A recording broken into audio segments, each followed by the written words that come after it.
What's going on, y'all? Thanks for checking in the Khaliis Take. You know what to do. Hit that like, subscribe button. Also hit that notification bell just so you can get the newest and the bonus content first. But hey, let's just go ahead and jump right in. Looks like Darvin Ham, the coach of the Lakers, is making some adjustments and making some changes already. Reports are saying that are out that 2 to 3 assistant coaches, or I think all 3 assistant coaches, will be, dismissed from their duties, and Darvin Ham is going to bring in a collective group or a few guys in that he believes that can actually help turn this team around. And one of the guys was Rasheed Wallace.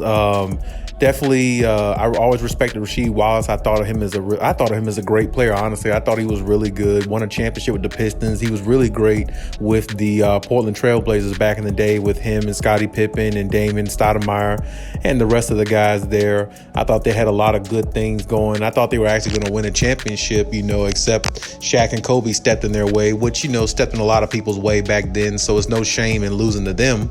But that's definitely bringing some wisdom to the team, and definitely bringing some toughness to the team. Rasheed Wallace he got a lot of technicals. He was an in-your-face type guy. He would definitely express his opinion no matter whether you liked it or not. And he definitely, was a really great player himself, I thought, And Darvin Ham is definitely bringing in somebody who has a voice that players respect and players remember growing up watching play at a high level and won a championship with the Detroit Pistons and played at a very high level, as I said, with the Portland Trailblazers for 7 years as their superstar player, or their star player on the team. So he definitely knows basketball. He definitely knows what he's doing. And I think he definitely can, I think his job really is to come in there and push those other guys like the Taylor Horton Tuckers and the Austin Reeves and, Malik Monks and those type guys. Of course, nothing really be said to LeBron.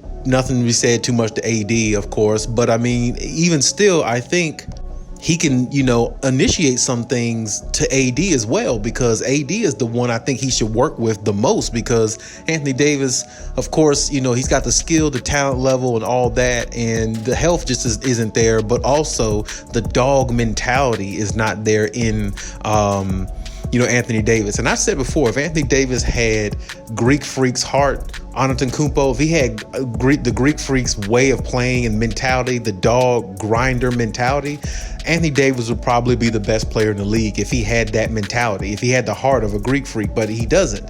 He's the complete opposite. He has all the talent in the world. He's more talented than a player like the Greek Freak, but he's not as hard working, I think. And I always say people who work hard and put their nose to the grind, those are the people who excel in the long run. The ones who have a scapegoat or easy way out, good for you, but in the long run, that might not benefit you. The one that worked hard and got it out the mud, those are the ones that get more respect. And those are the ones who actually, find situations come out to the good with longevity. And I feel like Rasheed Wallace coming in there is definitely going to be a huge help to Anthony Davis, because Rasheed Wallace played the same position. Rasheed Wallace was just as dominant, and he could probably shoot a little bit better than Anthony Davis back in the day. He had more of a post-up game, and I feel like that's something that he'll implement with Anthony Davis a lot. Utilize your post game more with your back to the basket, and then if you find yourself wide open, for 18-footers, a three-point shot, you take it when given, or you take it when it's a high-quality shot. But other than that, you need to put your big butt in the paint and go out there and dominate, because that's exactly what the Lakers need. They need Anthony Davis to not only stay healthy, but even when he is healthy, they need him to go out there and dominate. And if he's going to do that, then now the Lakers are in a different situation. Now they're a different team. Now they can operate a little bit better. I'm not saying they're going to be much better, but I mean, they would be a lot better if Anthony Davis, of course, could stay healthy. And number two, had more dominance to his game rather than just being a superiorly talented big man. You know what I'm saying? So if you can go out there and dominate and be a big man and have that type of presence in whoever you play, go at your opponents and, give them the business and, give them that work. That's what's going to separate Anthony Davis from a lot of other players, if that's possible. But I do think Rasheed Wallace is one of those type of assistant coaches that can pull that or get that out of Anthony Davis, simply because they play the same position and he understands Anthony Davis' weaknesses and he understands how he can help improve that. definitely by telling him things that he used to do, Rasheed Wallace used to do when he was on the court, when he was winning, championships and, playing at a high level for consistency with a lot of years. So definitely a good thing there. I don't know who else Darvin Ham is going to bring in. I believe he's going to be one more person. I was surprised David Fizdale, is not retaining his spot, but at the same time, basically Darvin Ham, I feel like he's trying to start a new era there with the Lakers, and I feel like that's all good. I feel like that's definitely positivity.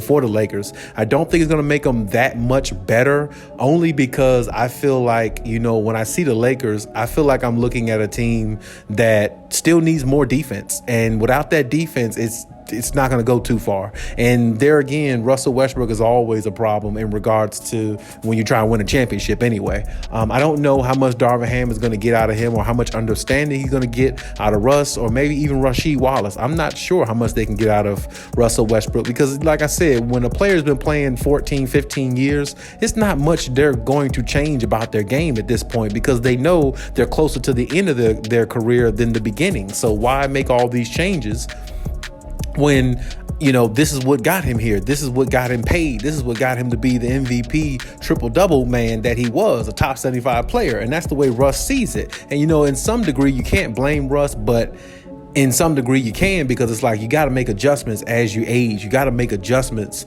at some point. It doesn't matter what you do. It doesn't matter any of that. You got to make those adjustments. Those adjustments have to be made. And if you want to win championships, and really that's the only thing that's missing from Russell Westbrook's, resume is a championship. So I'm pretty sure they would love to find a way to get another one. I don't personally think they're going to win anything next year. I think possibly first round, knockout maybe, not unless they make some trades in the offseason that could really help them defensively. We'll have to see how that goes. But as the team is constructed right now, I think they might make the first round, as I said, and maybe an exit from there. Maybe sneak into a second round. Don't go no further than that, depending on who they play, because next year is going to be really tough.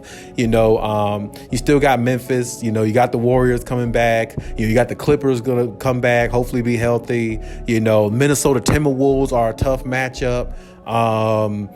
Tough young team. You can even say the Phoenix Suns, maybe they'll be a little bit better, and then you got Luka, the Dallas Mavericks. I mean, it's going to be, and then you got the Denver Nuggets, they're going to be healthy with Jamal Murray. I mean, it's really going to be tough next year, for the Lakers, trying to go against all these other teams with so much more, firepower to me, because even though the Lakers got 3 top 75 players, they don't really mesh well for them all to get off the way they should. And like I said, at some point, LeBron is going to tone it down a little bit, and Russell Westbrook is just going to be a turnover machine. So with those type of things happening, and none of them playing defense, really, it is really going to be a bad situation for the Lakers once again. And like I said, other teams are gaining more chemistry and getting better at the same time. So, I mean, it's going to be a tough ride, going through the Western Conference next year. And just next year in general is going to be tough anyway. But I'm anticipating to see what more changes Darvin Ham is going to make to this team in regards to the roster, the players, things like that as well. I'm definitely anticipating that. Also, I definitely want to see how that pans out. But until then, we'll see what happens, and we'll see if any more changes come. I mean, LeBron is so far liking the fact that the Darvin Ham era is alive, and I'm pretty sure he's embracing, everything that comes with it, so far at least. So we'll see how far that takes the Lakers, and we'll see what adjustments are made, going into next season. But hey, that's my take on everything. Leave any comments in the comment section. Check out my other videos if you haven't. And hey, Khaliis out.